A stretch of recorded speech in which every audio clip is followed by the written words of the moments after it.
Happy October and welcome back to this Friday's episode of Sports Corner. Hard to believe we're already in October, but this month always hosts one of the best events in all of sports, the MLB playoffs. The wild card round began on Tuesday with 4 games. The Detroit Tigers and Houston Astros started out the playoffs, and behind a strong pitching performance from Detroit's Tariq Skubal, the Tigers walked away with a 3-1 victory in Game 1. Skubal pitched 6 innings, giving up just 4 hits, 0 earned runs, and dealing 6 strikeouts. The Astros came close to a comeback, scoring in the bottom of the 9th, but Detroit's defense was able to hang on. In Game 2, the Tigers held on to a 1-0 lead until late in the 7th inning, where the Astros scored 2 and took the lead, keeping their hopes alive. However, a 4-run rally in the 8th inning by Detroit made the score 5-2, and they closed it out from there as the Tigers ended the Astros' run of 7 consecutive trips to the AL Championship Series. Detroit now moves on to face the Cleveland Guardians in the ALDS, which begins tomorrow at 10 a.m. on TBS. The other American League matchup was between the Kansas City Royals and the Baltimore Orioles. Royals' Bobby Witt Jr. drove in a run in the top of the 6th inning, and despite scoring chances late in the game for Baltimore, Kansas City hung on to pull out a 1-0 win in Game 1. In Game 2, in the 6th inning, Royals' Bobby Witt Jr. hit a 109-mile grounder up the middle, again bringing in the runner from third base, ending the 1-1 tie and clinching the series for Kansas City. The Royals now move on to the next round to take on the top-seeded New York Yankees. That series begins tomorrow at 3:30 p.m., also on TBS. Moving over to the National League, there was a lot more scoring. The New York Mets and Milwaukee Brewers were swapping leads back and forth until the Mets' 5-run 5th inning, which secured them the 8-4 win over the Brewers. Mark Vientos from New York was named the player of the game after he finished his day 2 for 4, including 2 RBIs and 2 runs scored. In Game 2, the Brewers were 9 outs away from another unfortunate first-round playoff exit. Down 3-2 in the 8th inning, 20-year-old rookie Jackson Chourio stepped to the plate for Milwaukee. For the second time in the game, Chourio hit a deep, lofty home run to right center, tying the game and giving Milwaukee new life. Another 2-run home run by Garrett Mitchell later in the inning gave the Brewers a 5-3 lead, and they never looked back, tying the series and forcing a Game 3. That series deciding Game 3 was last night, and the Mets bounced back with a win, now moving on to Philadelphia to square off with the Phillies. That series begins tomorrow at 1 p.m. on Fox. And lastly, the San Diego Padres hosted the Atlanta Braves for Game 1 of their series. In the bottom of the first, Padres' Fernando Tatis Jr. hit a 415-foot 2-run home run for the Padres to jump out to an early 2-0 lead, and it was smooth sailing from there. San Diego scored another run in the 2nd and again in the 8th, while allowing 0 runs and pulling off a 4-0 victory.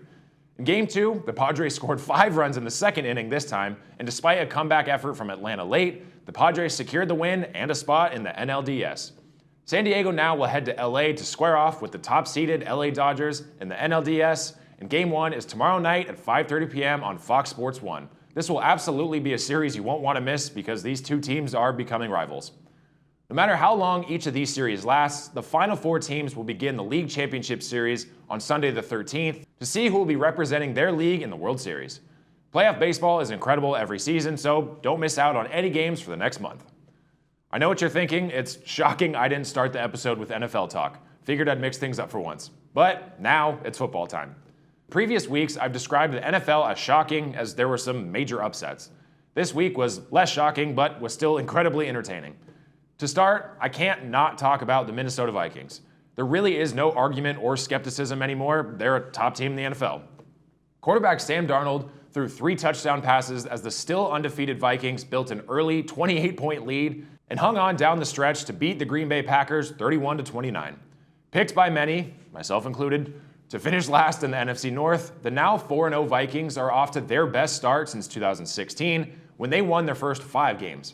They've trailed for less than 3.5 minutes all season so far. Darnold was brought to Minnesota this season to back up and mentor rookie quarterback J.J. McCarthy, who tore his ACL early in the preseason, and now Darnold is a top quarterback in the NFL through 4 weeks. I guess there was one shock this week, and it was the number 1 team in the league, the Buffalo Bills, getting handed their first loss by the Baltimore Ravens. On the Ravens' first offensive play from scrimmage, running back Derrick Henry took his first handoff 87 yards for a touchdown, and the Ravens kept running from there. Henry's touchdown was the longest run in the team's 29 years in Baltimore, as he finished the day with a 199-yard game. Lamar Jackson threw for 2 touchdowns and rushed for another, and the Ravens dominated Buffalo 35-10. These are two of the top teams in the league, and I wouldn't doubt we'll see them facing off again in the playoffs in just a few short months. To close out the week, on Monday night, we saw a historic quarterback performance. The Seattle Seahawks were sitting at an undefeated 3-0 before traveling to Detroit on Monday night, where the Lions handed them their first loss of the season as Detroit picked up a 42-29 win. Lions quarterback Jared Goff threw a perfect game, setting an NFL record by completing all 18 of his passes. On top of that, Goff also had a touchdown reception for the first time in his career, catching a pass from Amon-Ra St. Brown, and he also threw one of his 2 touchdown passes to the All-Pro receiver St. Brown. Goff and St. Brown are the 8th duo in league history to throw and catch a touchdown from each other. Here's a weird sentence. A quarterback had more touchdown receptions than incompletions thrown. Pretty wild. Anyway, the real reason to celebrate is I have officially had my first 4-0 week for my picks. Like I said, the Lions beat the Seahawks, the Broncos held on to pick up a fairly ugly 10-9 win over the Jets, and the Chiefs and Texans picked up division rival wins. I'm now 8-4 on the season, so let's see if I can keep the streak going. This week, I'll go with the Vikings to remain undefeated, the Commanders to beat the Browns, the 49ers to bounce back and beat the Cardinals, and the Seahawks over the Giants. One last note about the NFL and something to keep an eye out for moving forward. 6-time Pro Bowl wide receiver Davante Adams has officially requested a trade from the Raiders. The Jets and Saints have had their names thrown around as potential trade sites. I'll keep you updated as the situation progresses. There aren't a ton of high-ranked or big matchups in college football this week, unfortunately. So, instead, I'll talk about one of the greatest college football games I've ever seen. Last week, I hyped up the SEC powerhouse matchup of the Alabama Crimson Tide and Georgia Bulldogs, and it even exceeded expectations. It didn't look that way at first, though. Quarterback Jalen Milroe ran for 2 first-half touchdowns and threw for another, and on top of another rushing touchdown, the Tide jumped out to a commanding 28-0 lead very early. A Georgia touchdown and Alabama safety right before halftime put the score at a shocking 30-7. But that's when the fun started. In the second half, Georgia's Carson Beck threw 2 touchdowns, Dylan Bell ran one in, and Alabama could only muster a field goal. Alabama's 30-7 lead quickly became a 33-28 lead. With just over 3 minutes remaining, Alabama was forced to punt. In just one play, the course of the entire game changed. Carson Beck launched a deep ball to wide-open Dylan Bell on the first play of the drive, who broke a tackle on the 5-yard line and scored a 67-yard touchdown, and Georgia now had a lead for the first time all game as they were on top 34-33 with just 2 minutes and 31 seconds left. As quickly as things changed, they changed right back even faster. On their first play of the drive, Alabama's Jalen Milroe rocketed a deep pass to receiver Ryan Williams on the right sideline. Williams outjumped the defender, made the catch, spun once to stay in bounds, spun again to break 2 tackles, and scored an absolutely miraculous 75-yard touchdown to put Alabama back in the lead again.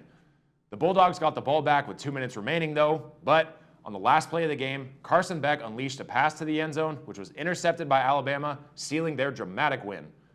Like I said, this truly was one of the craziest college football games I've ever seen.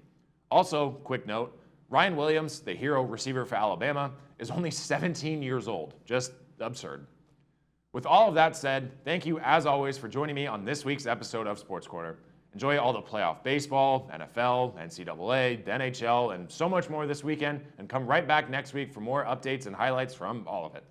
I'm Cole Young. Enjoy the first weekend of October, and I'll see you next time.